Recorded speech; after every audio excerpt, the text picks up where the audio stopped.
다른 언어로 말하기를 시작하니라. 아멘. 먼저 우리 하나님 말씀을 전하기에 허락해 주신 우리 하나님께 감사드립니다. 자, 우리 교회 있잖아요. 교회 다니면 굉장히 이제 받아들이기 어려운 메시지가 있어요.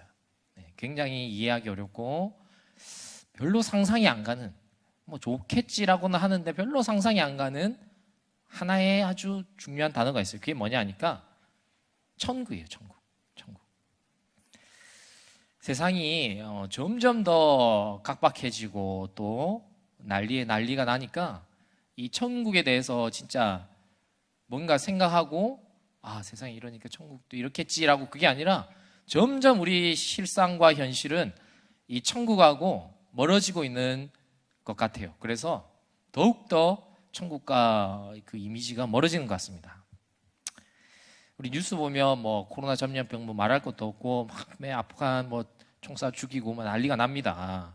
그리고 뭐 범죄도 점점 나날이 더 치명적이고 더 심각해지고, 그리고 뭐 정치 갈등 뭐 계속 있는데 그런 거 뭐 분배 문제, 세금 뭐 어떻게 도와야 된다 맨날 싸우고, 또 자연재앙으로 홍수 나고 난리가 나요. 우리가 이 현실에서 천국을 생각하기가 굉장히 어렵습니다. 우리가 뭐 일부러 어거지로 쥐어짜내도 보고 느끼고 들리고 우리 현장에 일하고 공부하고 경쟁에서 이기는 모든 게 지옥하고 가깝지, 솔직히 그 천국을 생각할 겨를도 없을 정도로 그 천국에서 교회에서 막 얘기해봤자 와닿지가 않아요. 와닿지가. 이런 상황에서 여러분 천국을 믿어요? 믿어요? 이게 안 보고 믿는 게 굉장히 어려운 얘기입니다. 안 그래요? 우리가 그 아빠의 사랑을 통해서 하나님 아버지의 사랑도 느끼고, 이렇게 맛있는 걸 통해서 정말 천국의 영원한 만족을 생각할 수 있는데, 이 현실이 이 지옥 같으면 어떻게 우리가 천국 소망을 생각할 수 있겠어요? 이 땅에 살아가는 우리의 현실이 굉장히 천국과 멀어집니다. 그래서 오죽하면 지옥이다, 헬 조선 이렇게 얘기하겠어요. 이 말에 이제 공감대가 형성되는 그 비슷한 원인이 있기 때문에 헬 조선 한마디만 해도 다 공감대가 형성되는 게 있어요. 두 가지가 대표적으로 있죠. 첫 번째는 인간의 문제, 인간관계의 문제. 두 번째는 뭐니 해도 돈이죠. 여기서 이제 부수적으로 딸려서 오는 것들이 뭐 마음, 뭐 건강, 자유의 문제, 또 뭐 정치, 사회, 온갖 문제들이 이제 그 밑에 쫙 깔려 있죠. 사실입니다. 인류 역사상 만약에 있잖아요, 이 인간관계의 문제랑 돈 문제가 해결됐다 칩시다. 이런 공동체가 있다고 쳐요. 그게 있었을까요? 그런 나라, 그런 공동체가 있었을까요? 인류 역사상 이게 해결된 적이 없었어요. 없었어요. 근데 실제로 있잖아요. 실제로 일반 역사에서는 몰랐는데 실제로 숨겨진 역사 속에서 이 인간관계 문제, 돈 문제, 그에 딸리는 모든 사회적, 정치적, 뭐 온갖 문제들이 싸그리 한 방에 해결된 아주 신비한 때가 있었대요. 정말 신기한 때가 있었대요. 마치 그걸 보면 아, 천국이 이렇구나 하라고 분명히 생각되고 와닿고 느껴질 만큼의 그런 공동체가 있었대요. 에이, 설마. 사기치면 안 되잖아요. 그래서 4장 32절을 우리가 봅시다. 사도행전 4장 32절에서 35절 말씀이에요. 193쪽에 있어요. 사도행전 34장 32절에서 35절 말씀 제가 읽어볼게요. 믿는 무리가 한 마음과 한 뜻이 되어 모든 물건을 서로 통용하고 자기 재물을 조금이라도 자기 것이라 하는 이가 하나도 없더라. 사도들이 큰 권능으로 주 예수의 부활을 증언하니 무리가 큰 은혜를 받아 그 중에 가난한 사람이 없으니 이는 밭과 집 있는 자는 팔아 그 판 것을 다 값을 가져다가 사도들의 발 앞에 두매 그들이 각 사람의 필요에 따라 나누어 줌이라. 아멘. 자, 현실에서 보면 정말 믿기 힘든 신비한 공동체가 있었다라고 지금 이 말이 사실이라면 그런 때가 있었다라고 얘기해요. 그런 공동체가 실제로 존재했었다라고 지금 이 기록은 그렇게 얘기하고 있어요. 이들은요, 한마음이 됐대요. 32절에. 한마음이 됐대. 미움, 시기, 질투, 갈등, 뒤통수 치는 거, 열등감 이런 게 전혀 없었대요. 그 누구도 풀지 못했던 이 갈등의 장벽이 풀렸다고 지금 이 말씀은 얘기를 하고 있습니다. 그리고 이 공동체는 마음에서부터 뭐가 해결됐냐면 지독한 인류의 싸움, 바로 돈 문제가 해결이 됐대요. 이 공동체가 경제적 문제, 이 돈 문제가 해결된 이유를 보니까 뭐라고 나오냐면 이들이 지금 돈이 많아서 이 문제가 해결됐다 이렇게 얘기 안 해요. 아주 훌륭한 지도자가 이걸 아주 지혜롭게 분배했다 이렇게 얘기하지 않아요. 뭐라고 나오냐면요, 33절의 상황 때문에 이렇게 됐다 이렇게 얘기해요. 지금 이 무리가 한마음 한뜻이 되었고 자기 것을 조금도 자기 것이라고 하지 않을 정도가 된 공동체였는데 그 이유가 뭔가 보니까 그들이 주 예수의 부활, 그 얘기를 듣고 은혜를 받아서 그렇대요.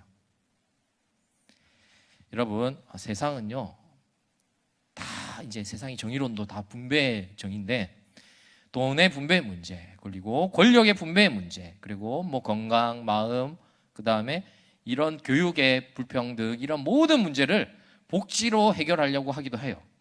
그리고 어떤 사람, 아주 훌륭한 정치 지도자가 나와서 이런 사회 문제를 풀려고 합니다. 그래서 그런 걸 기대해요. 굉장히 기대하죠. 뉴스에서 떠든 이유가 그런 거죠. 또 정말로 유능한 정치 지도자, 또 부강한 경제 발전, 또 뭐 있어요? 서민복지, 첨단 과학기술을 투자해서 우리나라를 부강하게 해보자, 무역, 이런 걸로 다 해결하려고 합니다. 근데 된 적이 없죠. 우리 알잖아요. 인류 역사상 이런 방식으로 한마음 한뜻이 되어서 자발적으로 사랑이 이루어진 그런 공동체가 나온 적이 없었는데 오늘 성경은요, 그런 공동체가 있었다라고 얘기해요. 자, 우리가 의심해 봐야죠. 이거는 역사 속에서 없었는데 진짜 이게 어째서 이런 데 있었고 이게 진짜 가능한가? 예배라고 하니까 사기치는 거 아닌가 진짜. 응? 이 사도행전 이게 말씀이 진짜 사실이고요. 참 하나님이 진짜 이때 하나님이 지금도 살아 계시다면 지금도 우리는 이런 공동체가 나와야 되겠죠. 있어야 되겠죠.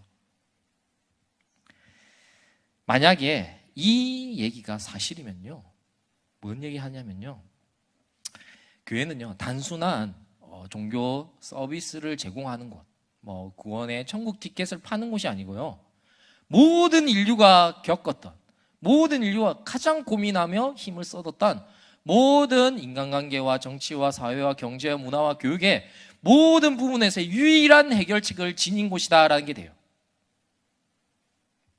유일한 소망이 이 하나님 말씀이다 이렇게 되는 거예요.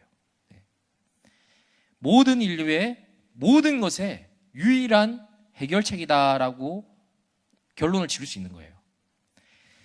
자, 여러분, 과연 인류 역사상 그 누구도 풀지 못했던 사람의 관계 문제, 마음의 문제, 돈의 문제, 그리고 자발적 사랑의 공동체가 과연 어떻게 가능할 수 있는가? 현실은 이 지옥이지만 천국을 꿈꾸며 하루도 우리가 견뎌보자, 이런 거 있을지도 모르니까 견뎌보자는 희망 고문을 제가 지금 하는 게 아니라 진짜 이게 그때 존재했다면 지금도 어떻게 하면 존재할 수 있는가 우리가 생각해보자 이거예요.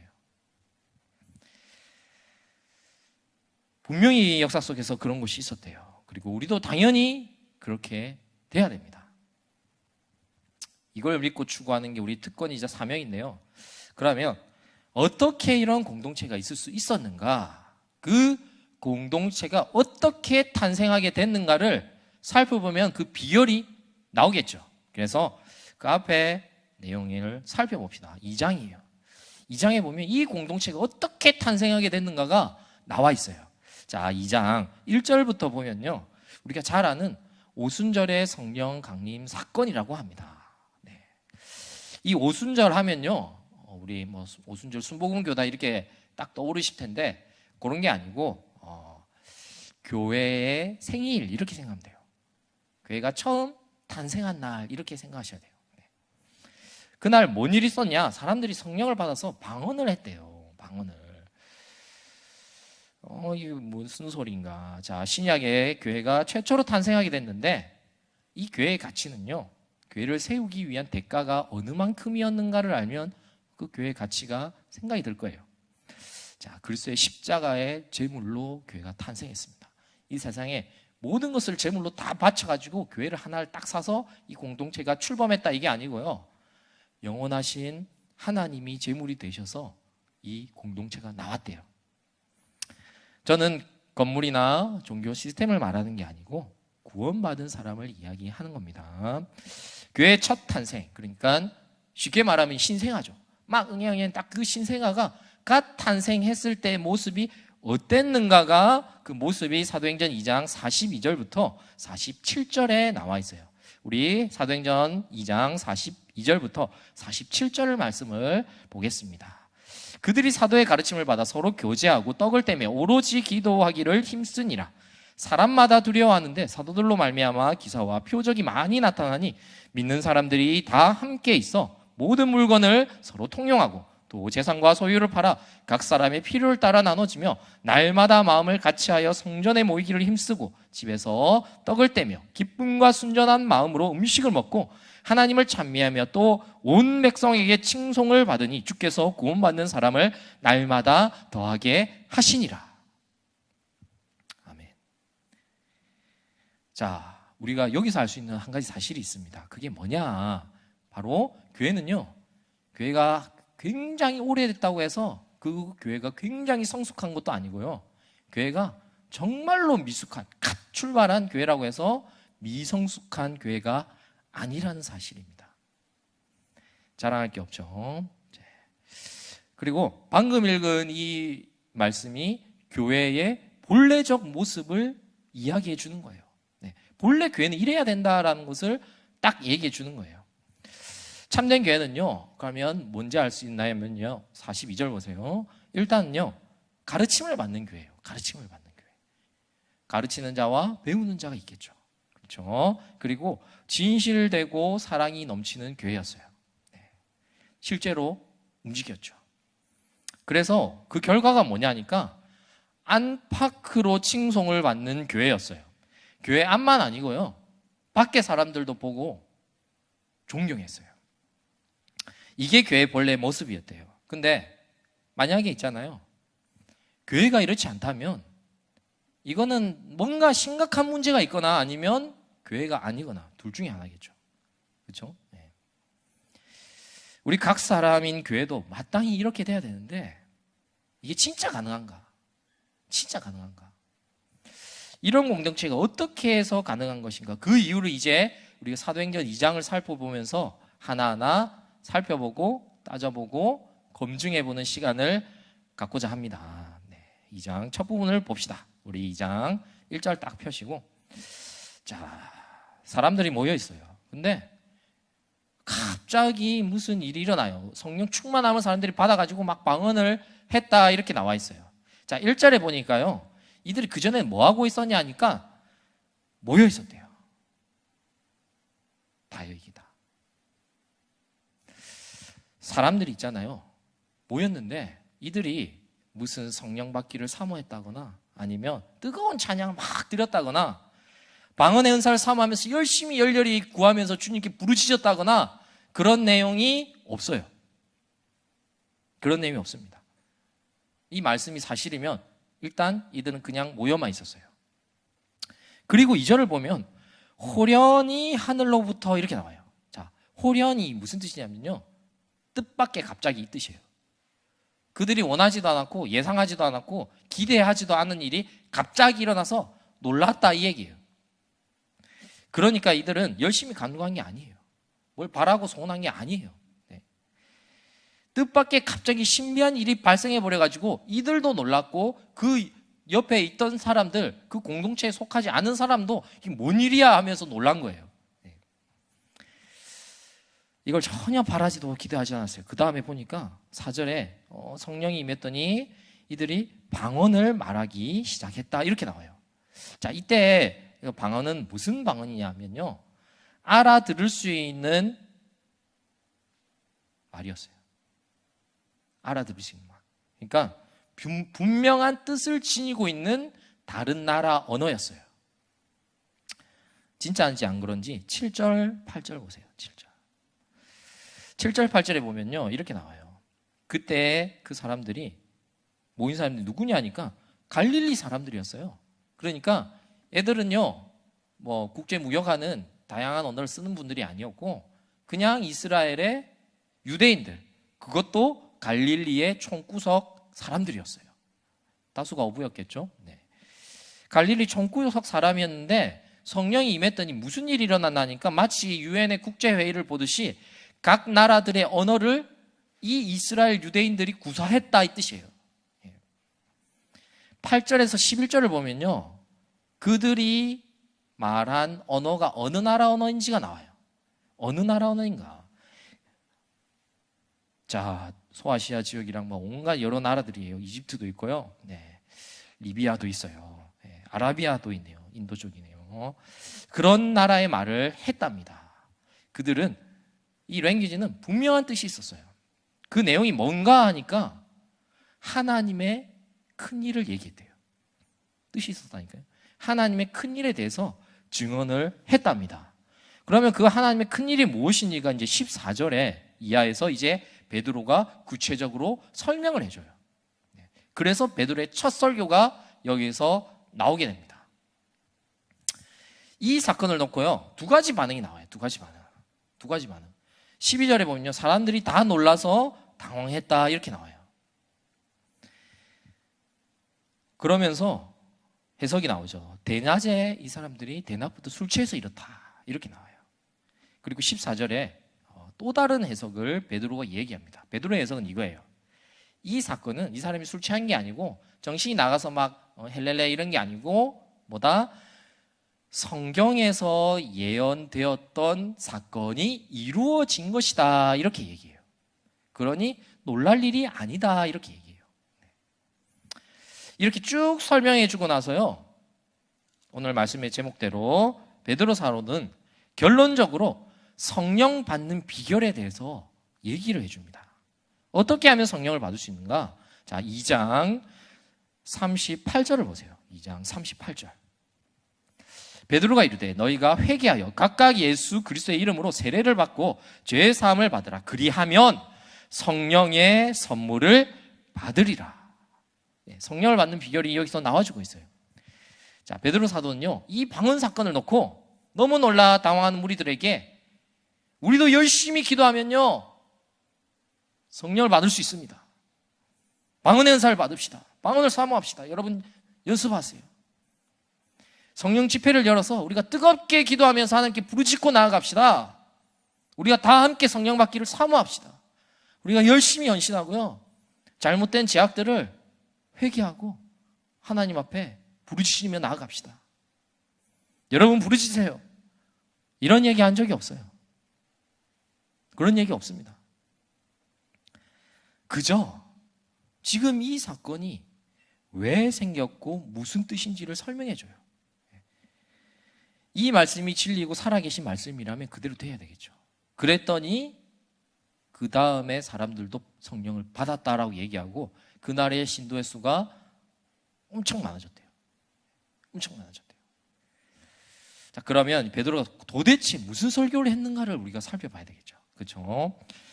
베드로는요, 성령이 임하고 방언한 사건에 대해서 구약 성경을 내 내용을 가져와 가지고 설명을 하기 시작해요.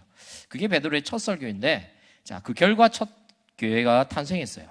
자, 핵심은 뭐냐면요, 36절에 있습니다. 36절이 너무너무 중요해요.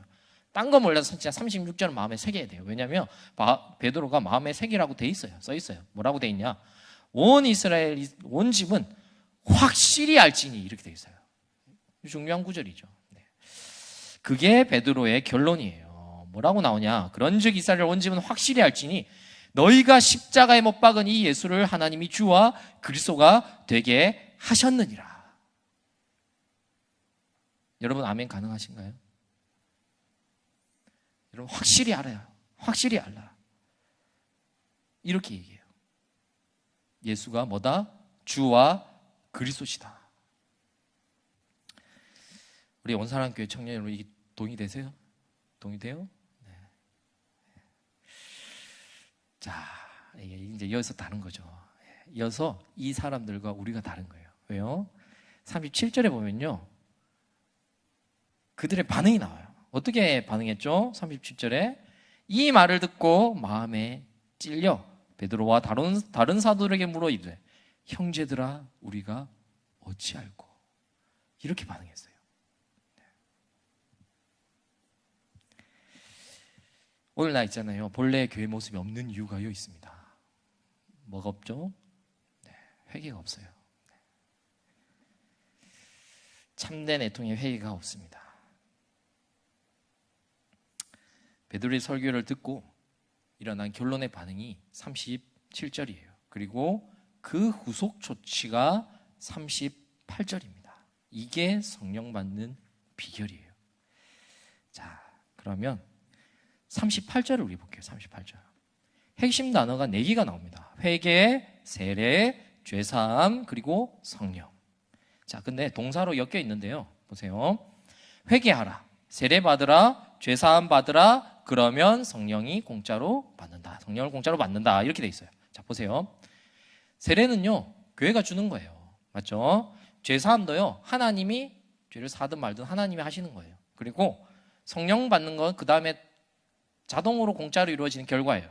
자, 그러면요, 우리가 할 일은 하나밖에 없는 거예요. 뭐밖에 없죠? 회개밖에 없어요. 회개. 네. 핵심은요, 이들이 회개했던 것처럼 회개하면 성령 받는다예요. 이런 지상에서 불가능한 천국 같은 공동체가 탄생한다 이 얘기예요. 자, 정리하면요 이겁니다. 베드로가 일단 설교했으니까 바른 복음 증거, 그 다음 회개, 그 다음 성령 받고 천국 같은 공동체 탄생. 이게 프로세스예요. 다시 바른 복음 증거, 회개, 성령 받고 지상천국. 이게 되는 거예요. 자, 근데 우리가 이제 문제점 2가지가 이제 발견돼요. 자, 첫 번째로 오늘날 그 설교의 홍수 속에서 성경과는 다른 복음이 있다는 거. 이 복음의 문제. 2번째로 회개의 문제겠죠. 자, 첫 번째는 복음의 문제고요. 2번째는 회개의 문제입니다. 나머지는 문제가 없어요. 자, 이제 이 부분을 짚고 넘어가도록 하겠습니다. 첫 번째는요, 복음에 대한 거예요. 복음에 대한 거. 우리가 있잖아요. 자, 베드로 첫 설교입니다. 보통 있잖아요. 복음전도 얘기하잖아요. 그럼 우리는 아마 이렇게 들었을 거예요. 여러분 어떻게 처음에 들었는지 모르겠는데 저는 이렇게 들었어요. 하나님은 당신을 사랑하십니다. 하나님은 당신을 위한 아주 위대한 계획, 복된 계획을 준비하셨어요. 그리고 예수님이 당신을 위해 죽으셨어요. 이 예수님을 믿기만 하면 여러분은 구원을 받고 하나님의 은총을 받고 하나님의 자녀가 되고 천국에도 가게 됩니다. 이 예수님을 믿으시겠어요? 교회 오십시오. 우리가 사랑으로 도와드리겠습니다. 이렇게 아마 들으셨을지 모르겠어요. 네, 저도 그렇게 들었어요. 근데 보세요. 36절에 베드로가 한 얘기는 달라요. 베드로는 그렇게 얘기하지 않고 뭐라고 얘기하는가 보세요. 그런즉 이스라엘 온 집은 확실히 알지니 너희가 십자가에 못 박은 이 예수를 하나님이 주와 그리스도가 되게 하셨다. 이렇게 얘기합니다. 무슨 뜻이냐니 너희는 확실히 알아야 된다. 네가 예수님 죽였다. 네가 살인자다. 김 선생님, 박 선생님, 이 집사님, 김 목사님 살인자입니다. 이렇게 얘기하는 거예요.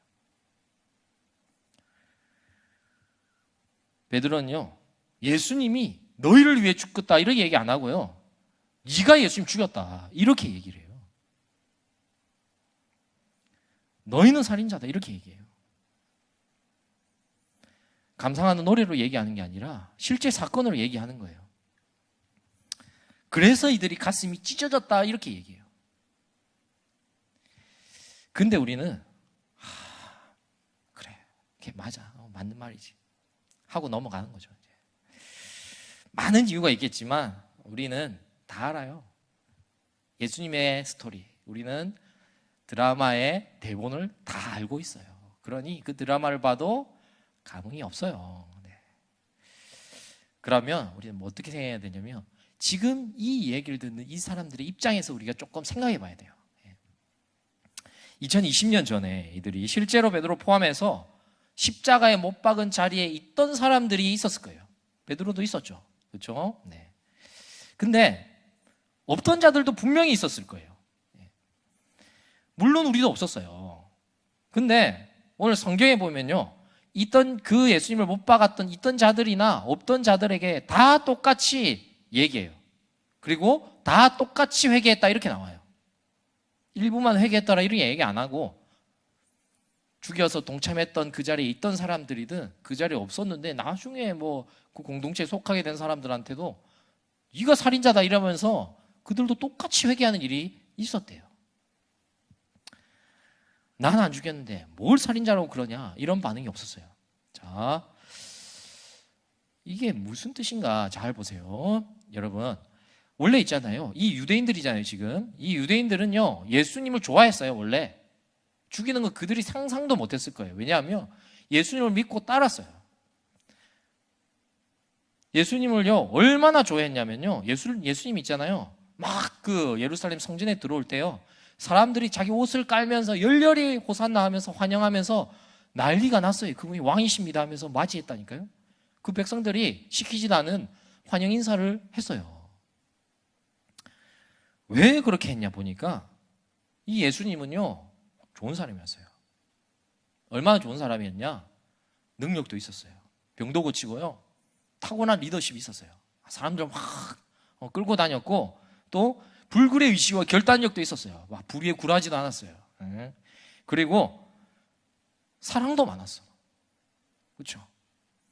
이를 통해서 이들은 파라다이스를 꿈꾼 거예요. 이제 이분을 통해서 우리는 평화를 누리겠구나. 근데 예수님은요 보너스로 뭐 있냐면요, 엄청 착할 뿐만 아니라 신앙심도 짱 좋았어요. 이거 완전 짱 좋았어. 진정 서민을 위한 능력자요, 또 사랑도 많고 신앙심도 좋은 정말로 금상첨화 같은 서민 대통령이었어요. 얼마나 좋아. 그런데요, 그런데 이 떠오르던 기대주가 한 방에 그냥 가버립니다. 도저히 우리가 상상했던 그 시나리오대로 안 펼쳐지고 정말로 무기력하고 별 볼 일 없게 돼요. 두드려 맞고 매 맞고 빌라도 앞에서 꼼짝도 못해요. 그야말로 대실망을 한 거죠. 이들은요 나의 문제, 나의 평안, 또 나의 현실적인 필요와 소망, 그 간절히 바라던 이 소망을 예수님이 못할 것 같아. 우리나라의 평안을 못 줄 것 같고 나의 그 모든 어려움을 해결 못할 것 같아요. 지금 판국이. 그러니 필요 없어 하는 거예요. 새로운 구원자 주세요 하는 거예요. 이스라엘은 아직도 그러고 있어요. 새로운 구원자 주세요 하는 거예요. 그래서 이들은요 예수님 대신에 바나바를 선택해요. 바나바가 더 능력 있어 보였기 때문에 그래요. 자, 무슨 뜻이냐면요, 여러분, 하나님을 있잖아요, 예수님을 나의 도우미로 생각하잖아요.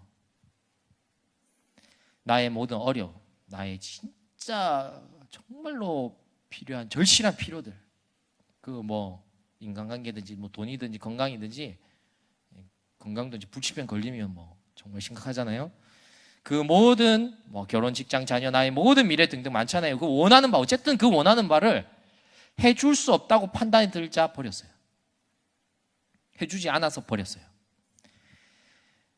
그 예수님을요 나의 원하는 바를 들어주는 분, 어쨌든 큰 거든 작은 거든 내 원하는 거를 들어주는 분으로 생각하잖아요. 그러면 여러분은 예수님을 죽인 자입니다. 왜냐하면요, 여러분은 거기서 있잖아요, 십자가에 못 박으라라고 외쳤던 그 사람과 아무런 차이가 없기 때문에 그래요. 그들도 그거 원해서 그거 못 해주니까 뭐 한 거예요? 필요 없다, 죽이자, 이렇게 나온 거예요. 분명히 아셔야 돼요. 전혀 차이가 없어요. 하나님이 나를 위해 존재하는 분, 나를 사랑하셔서 나를 위해 존재하시는 분, 이렇게 믿는다면요, 여러분은 하나님은 참 주권자고 참 하나님이 아니라 나의 도우미 해결사예요. 그래서 우상 숭배와 똑같은 신앙이 되는 거예요. 건강이 필요하면 유능한 의사를 찾고 돈이 필요하면 부자를 찾아가는 것이 똑똑한 건데 그것보다 더 미련한 짓을 하고 있는 거예요. 굳이 예수님 찾을 필요가 없어요. 사람들이 있잖아요. 대대로 고대사회부터 지금까지 온갖 종교들이 아직까지 있어요. 그리고 그들은 다 우상에게 절을 하는데 그 우상에게 절하는 이유는요, 하나예요. 하나. 뭐냐? 자기 행복이에요. 자기 행복. 그 우상한테 빌어요. 왜 빌죠? 내 행복을 달라고. 나의 문제를 해결해 달라고. 그래서 정성도 보이고 거기 정한 종교 예식도 다 하고 헌신도 하고 어떻게든 잘 보여야 되거든요. 쉽게 말하면요, 그 신을 사랑해서가 아니에요. 그 신이 나에게 줄 행복 때문에 그렇게 하는 거죠. 그리고 그 신을 두려워해요. 왜 두려워하는지 아세요? 그 신 존재 자체를 두려워하는 게 아니라 그 신이 땀만 품어가지고 나한테 줄 행복을 빼앗아 갈까 봐. 그게 두려운 거지. 그래서 그 신 자체가 두려운 거 아니에요. 여러분, 만약에 있잖아요, 하나님을 열렬히 그리고 간절히 믿고 찬양하는 바가, 그리고 기도하는 바가 이거라면요, 여러분 다 헛짓거리한 거예요. 그걸 고발한 게 선지자들이었어요. 교회 나오지 말아 해버렸어요. 그게 이사야 1장의 내용이에요. 여러분이 만약에 있잖아요, 하나님이 내 거 안 도와주는데 진짜 더 열심히 해야 되나, 하나님 더 부르짖겠습니다, 이러면서 신앙생활을 하고 있고 뭐 열렬히 찬양하고 기도하고 헌신하고 교회에서 뭐 이것저것 하라는 거 열심히 하고 있으면 여러분은 복음을 전혀 모르는 것이고 하나님의 이름을 욕되게 하는 것이고 예수님을 십자가에 못 박아 죽이는 거예요.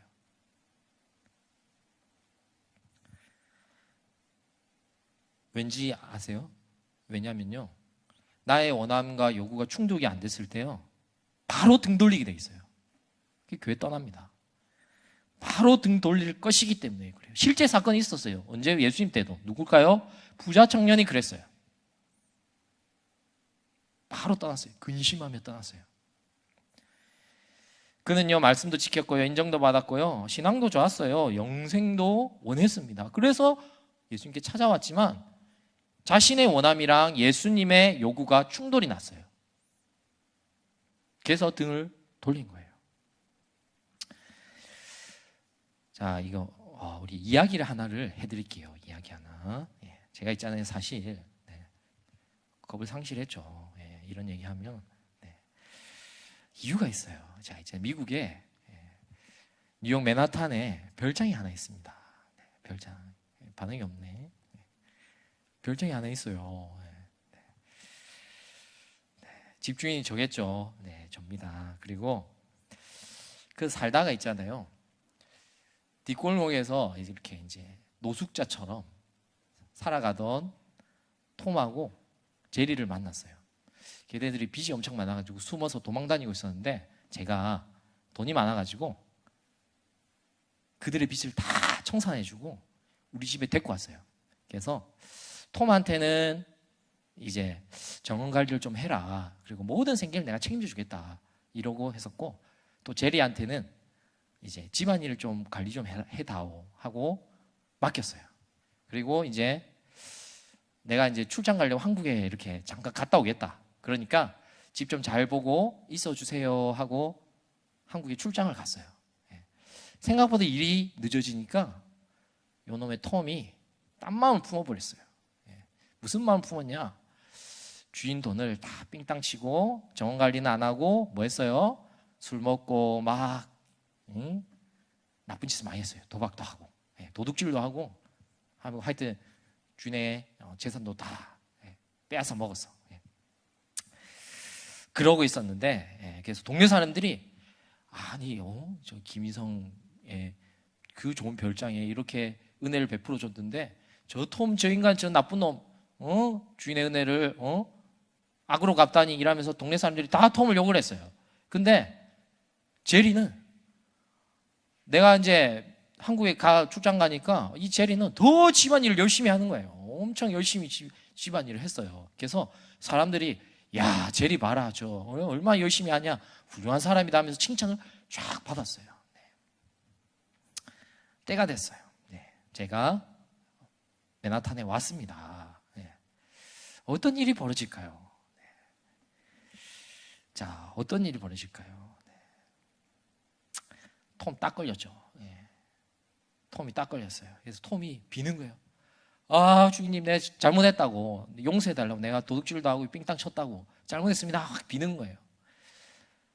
근데요, 제리가 알고 보니까 무슨 짓을 해왔냐면요, 내가 오기 전에 집 문서랑 이 모든 서류를 다 자기 걸로 돌려놨어. 이걸 다 차지해버린 거예요. 그래놓고 룰루랄라 있었던 거예요. 와, 어떻게 이럴 수 있어요? 심지어 조금 있다가 내가 온 걸 아니까 조폭들 시켜가지고 날 죽여버렸어요. 마을 사람들 입장에서는요, 톰이 나쁜 놈이에요. 톰이. 근데 주인 입장에서 누가 나쁜 놈이죠? 누가 나쁜 놈? 제리죠. 제리. 나쁜 놈이죠. 선 넘은 거예요. 근데 있잖아요, 이제 제리는 내가 죽었으니까, 주인이 죽었으니까 이제 룰루랄라 살판 났어, 이제 다 내 거고 내 맘대로 먹고 마시며 즐기자 하고 있었는데 3일 뒤에 내가 살아나 버렸네.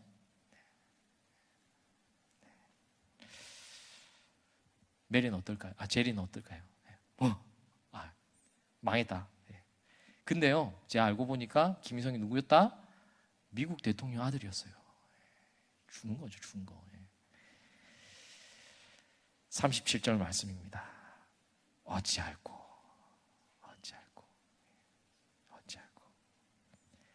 어찌해야 돼요?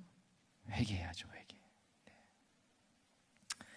뭘 회개하면 될까요? 톰은요, 그냥 도덕적 잘못 회개하면 돼요. 도둑질한 거 회개하고, 주인 좀 돈 사기친 거 그거 회개하면 돼요. 근데 용서해 주죠. 내가 돈 많은데. 응? 근데 제리는 뭐예요? 선 넘었죠. 제리는요, 회개할 거 뭘 회개해야 돼요? 주인님, 내가 집안 청소 안 했어요. 내가 이 그릇 제대로 안 닦아놨어. 이런 회개할까요? 무슨 회개해야 돼요? 주인을 부인한 죄. 주인 것을 다 강탈해서 지가 차지한 죄. 주인의 존재 자체를 멸시한 죄. 사는 동안의 실수가 아니고요, 주인 것을 내 것이라 한 죄. 이걸 회개해야 되죠. 그 은인이었던 주인을 내쫓아버리고 살인한 이 죄를 회개해야 되죠.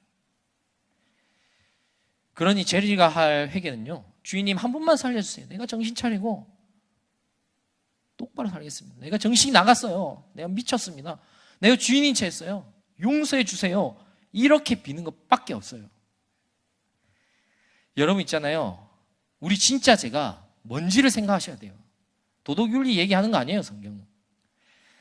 하나님을 나를 도와주는 자 정도로 생각한다면요, 빌 게 그런 것밖에 없을 거예요. 회개할 게 그런 것밖에 없을 거예요. 뭐 좀 덜 잘 보인 거, 남들보다 좀 덜 도덕적인 거, 그런 것밖에 없겠죠. 진짜 회개할 내용은 진짜 주인이 따로 있는데 자기가 주인체 한 거, 자기 자신을 자기가 주인인 채 한 그 자기 자신의 존재를 회개했어야 했어요. 이게 주인 앞에 가장 큰 죄였어요. 본래 우리가 있잖아요, 나는 내게 주인이 아니에요. 원래 있잖아요, 창조주 하나님이 우리를 만들었던, 온 만물을 만들었다면 원래 다 그분 거예요. 그분 거. 우리께 된 적이 없었어요. 우리는 뭐라고 얘기하냐면, 성경은요, 피조물이다 얘기해요. 나의 주인은 나가 아니다, 내 인생은 내 것이 아니다라고 얘기해요. 그게 창세기 1장 1절의 의미예요. 그 주인을 모시고 인류는 원래 가장 행복한 만족을 누리며 살았어야 했는데, 그게 인류의 가장 큰 행복이었고 가장 큰 성취였고 가장 절대적이고 유일한 만족이었는데, 그 주인 자체를 멸시하고 제껴버린 거예요. 내 뜻대로, 내 하고 싶은 대로, 내가 보기에 제일 좋고 제일 원하는 것을 한 거예요. 그게 죄예요. 그게 선악과예요. 내가 판단하겠다. 선과 악을. 하나님 뜻보다 내 판단이 옳다. 내가 주인 자리에 앉아야 된다. 누구도 나한테 뭐라 할 수 없어. 네가 뭔데. 이렇게 나오는 거예요. 내 인생의 주인공은 뭐다? 바로 나다. 하나님은 내 삶의 실질적 주인도 아니고, 그리고 절대 통치자도 아니올지다. 하나님은요, 나한테 있어서 가장 없어서는 안 돼요. 내 든든한 최고의 내 파트너, 내 사업 동반자. 마치 내가 날마다 붙들고 오른손에 붙들고 있는 이 스마트폰, 내 모든 업무를 도와주고 모든 인간관계를 해결해주고 모든 금융 업무를 다 해결해주는 스마트폰 같은 존재. 필요할 때 찾고 없으면 안 되고.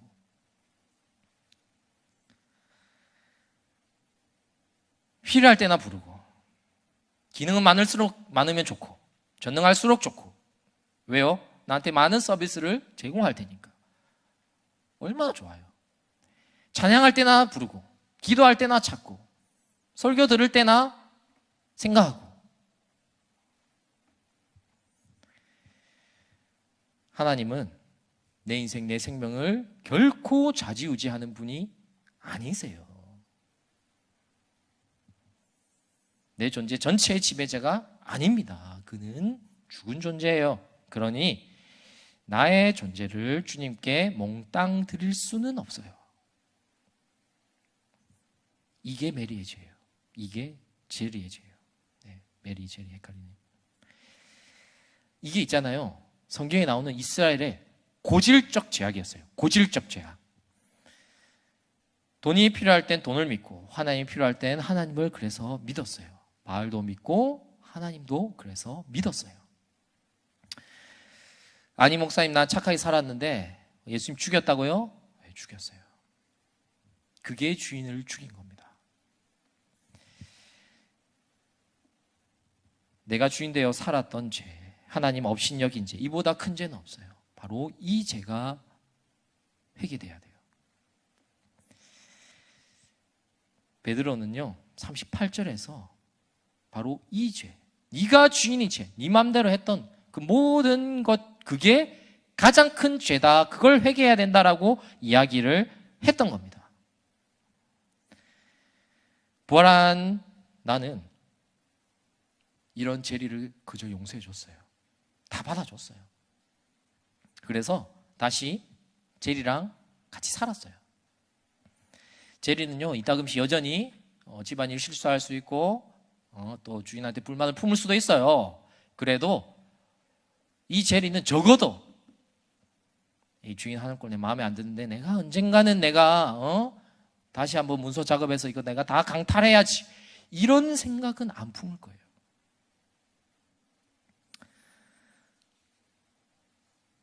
여러분, 이게 회개한 자의 특징이에요. 왜냐하면 자신이 생각하는 가장 큰 죄가 이것이기 때문에 그래요. 이 이야기를요 제가 지어냈지만 사실 안 지어냈어요.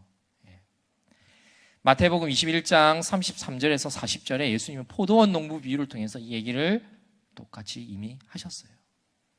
자, 아들이니 죽이고 이 포도원을 우리가 차지하자. 이 죄에서 돌이킨 것을 우리는 구원이라고 이야기를 하는 겁니다. 내 돈, 내 명예, 내 사업, 내가 잠 못 자고 노력해서 이룬 것들인데, 내 목회, 내 사람들, 내가 얼마나 피땀 흘려 이룩한 건데 적어도 이것만큼은, 이거 하나만큼은 포기 못하지, 이거 내 건데 내가 결정할 수 있거든. 싹 다 주인을 멸시한 죄예요. 이런 생각이 참신자에게는 근본적으로 있을 수 없어요. 왜요? 36절에 나오는 대로 이 예수를 뭐가 되게 하셨다? 주와 그리스도가 되게 하셨어요. 이거에 아멘 했기 때문에 그래요. 자, 보세요. 주와 그리스도가 되게 하셨어요. 주라는 건 뭐예요? 주인이에요. 주인, Lord, Master, 뭐예요? King.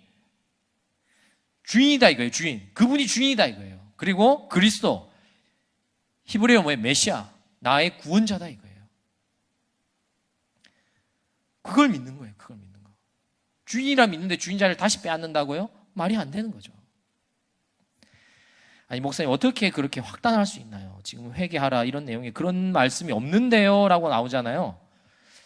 베드로는요, 잘 보세요. 베드로는 그날에 설교했을 때요, 그날 탄생한 교회, 첫 스타트의 교회의 일원들에게 제사는 너희 거 아니야, 헌금 좀 열심히 해야 돼, 우리가 열심히 해야지, 우리 앞에서 주님 채워주실 줄 믿고 무소유의 정신으로 헌신하며 나아가야지, 믿습니까? 여러분 결단해야죠. 벌써 작정기도 왜 안 하고 이러세요? 이런 얘기 한 적이 없어요. 사랑하는 성도 여러분, 우리가 큰 은혜를 받았으니 이제 우리가 십시일반 모아서 어려운 사람들을 돕시다. 이런 얘기를 한 적이 없습니다. 왜냐하면요, 그들이 회개했기 때문에 그래요. 무슨 회개를 했어요? 내가 죽인 그분이 뭐다? 원래 내 주인이었다 이거예요. 그분이 주와 그리스도였다 이거예요. 그 내가 십자가에 죽인 그분을, 내 주인이시고 내 하나님이신 그분을 내가 모셨는데, 그러니 내가 생각했던 내 거, 내 재산, 내 소유 본래 주인께 다 돌려드렸는데 도로 내 거라고 얘기할 수 있어요? 없죠. 말로 가르칠 필요가 없는 거예요. 자연스럽게 되는 거예요. 그게 그 다음 구절인 사도행전 2장 44절에서 45절의 모습입니다.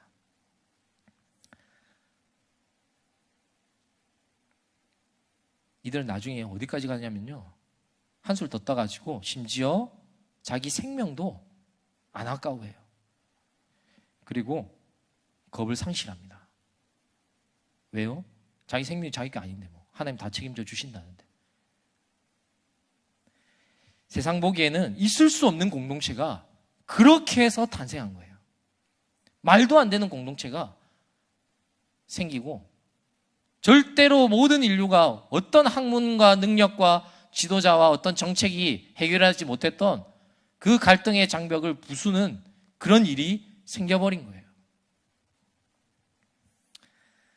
이걸 회개의 열매라고 하는 겁니다. 자기 자신에게서 하나님으로 방향 전환을 한 거예요. 하나님만 추구하고 그분만을 의지해서 그분을 뭐로? 주인으로 모시는 것. 이게 복음을 아는 자의 삶이에요. 이게 복음의 핵심이에요. 하나님께 잘 보여야 됩니다. 뭐 헌신해야 됩니다. 뭐 목사님 말 순종하세요. 이런 거 필요 없어요. 복음이 아니에요. 이걸 어떻게 받아들일 수 있느냐? 이 진리에 여러분 어떻게 동의할 수 있겠어요? 일반인은 못합니다. 가진 거 많은 사람 못해요. 왜? 포기해야 될 게 더 많잖아요. 그래서 부자가 하늘 나라 들어가기 그렇게 어려워요. 세상에 잘난 사람이든 못난 사람이든 여러 부류가 있을 수 있어요. 그렇죠?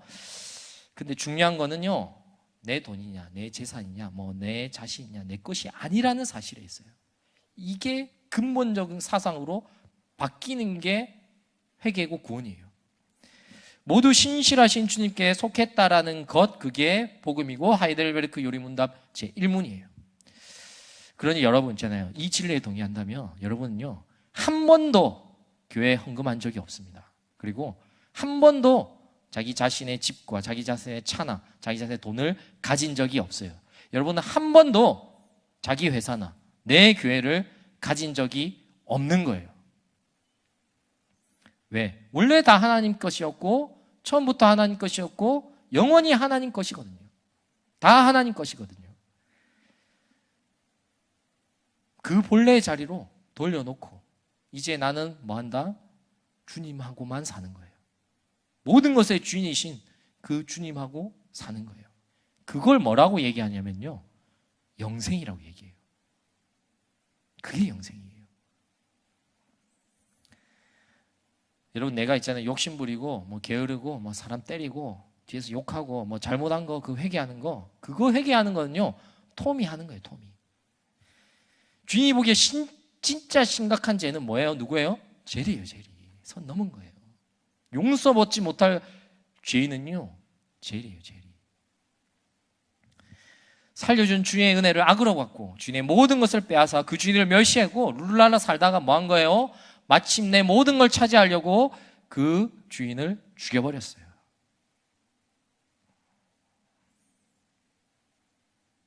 그 죄를 회개하라 이 뜻이에요.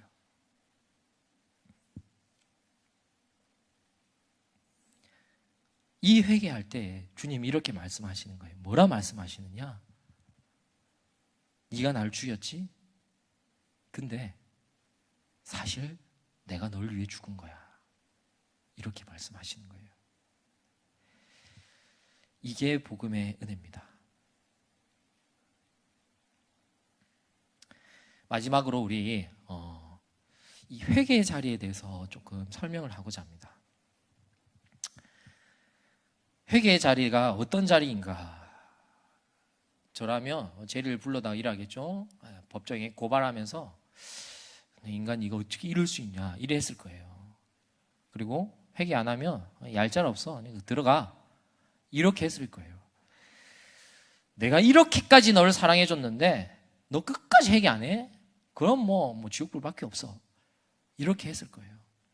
근데 지금 우리에게 있는 자리는요, 그런 자리가 아니에요. 혐의가 입증돼 가지고 죄인 불러다가 재판장 앞에 있고 기소당하면서 신문하는 자리가 아니에요. 어떤 자리냐? 부활하신 주님 앞에 하는 회개예요. 우리가 있잖아요. 지금 죄 지은 살인자로 현장 검증하려고 십자가 앞에 기소돼 가지고 니 죽였지? 하면서 현장 검증하면서 네 죄를 네가 알렸다 이렇게 하면서 회개하는 자리가 아니고, 주님이 우리가 죄를 알기도 전에 다 우리를 위해서 이미 다 죽으시고 이미 죄악의 대가를 다 치르시고 다 구원을 이루시고 부활하셔가지고 그 은혜의 자리에서 우리에게 손을 벌려서 회개하라 말씀하시는 거예요. 먼저 자기 목숨을 내어주신 다음에 우리에게 이런 죄가 있었고 이걸 회개해야 된다라고 주님 말씀하시는 거예요. 우리의 회개의 자리는 십자가 밑에 살인의 현장이 아니고 부활하신, 용서하신, 모든 죄값을 다 치르시고 우리를 받아주기로 준비하고 계시는 그 은혜의 자리에, 그 은혜의 자리 앞에 우리가 회개하는 거예요. 우리를 위해 열린 회개의 자리는 그 자리예요. 그 자리.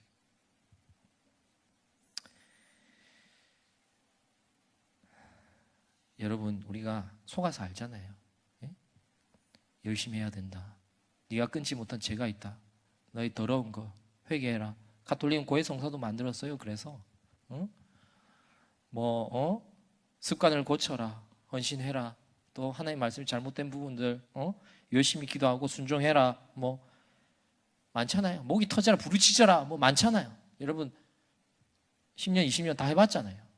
되던가요? 사람 바뀌는 건 하나밖에 없어요. 하나밖에 없어요. 뭐냐? 주님의 용서해 주시는 사랑밖에 없어요. 이 사랑 알 때만 사람은 회개할 수 있고 그 은혜를 받을 수가 있어요. 다른 건 아무것도 소용없습니다. 이 사랑 알 때 그렇게 나를 사랑하시는 분이니까 내가 그분께 다 맡길 수 있는 거예요.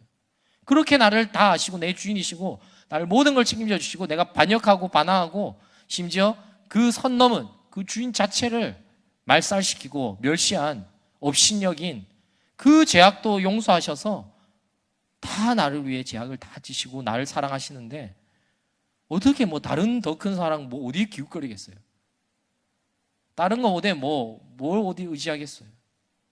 그 사랑이 복음이에요. 그 자리 앞에 나아가는 저와 여러분 되기를 축복합니다. 그러므로 이렇게 믿고 회개하는 자는 구원을 받을 것이고 또 약속하신 성령을 부어 주실 것입니다. 기도하겠습니다. 나의 주인이신